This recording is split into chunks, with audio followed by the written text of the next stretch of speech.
Pakistan's design to revive militancy in India's northern Punjab state has been well exposed, and its spy agency, the ISI, continues to help Khalistan militants. The pro-Khalistan activists based in Europe and North America are extensively involved in the fundraising campaign at the behest of Pakistan's ISI to revive terrorism in Punjab.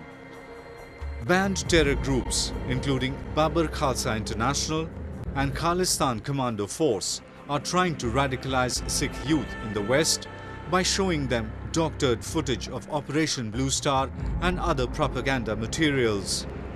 Experts believe such attempts by pro-Khalistanis have minimal impact.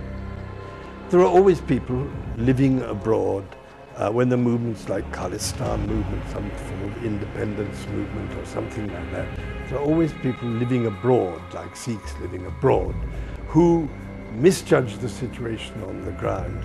It's very easy to be a Khalistani in Birmingham or somewhere like that, because provided you don't commit an act of terrorism yourself, no one's going to bother about it very much.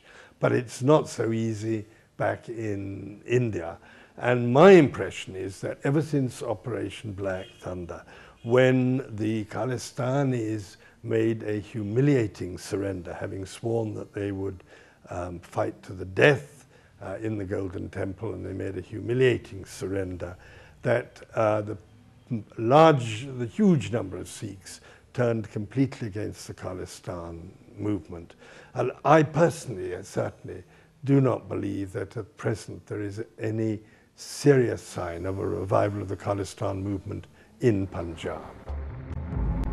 A former bureau chief of BBC in New Delhi, Mark Tully, had witnessed the mayhem created by pro-Khalistanis in the 1980s and early 1990s in Punjab.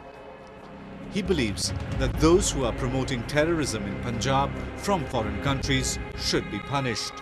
Anyone who is promoting terrorism and taking actions to promote terrorism and preaching terrorism in whatever country they are should be punished for that, should be arrested, should be put in prison for that. I think that is clear. But of course, what is not always clear is where does terrorism start and where does free speech end? Because you can't go locking up everyone who uses the word Khalistan.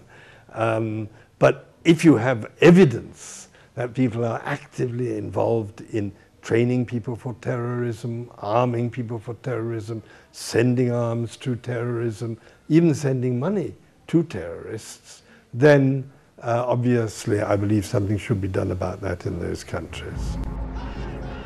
The West must wake up to the reality that Khalistanis are raising funds in their countries and are trying to motivate youth to take up terrorist activities in an Indian state.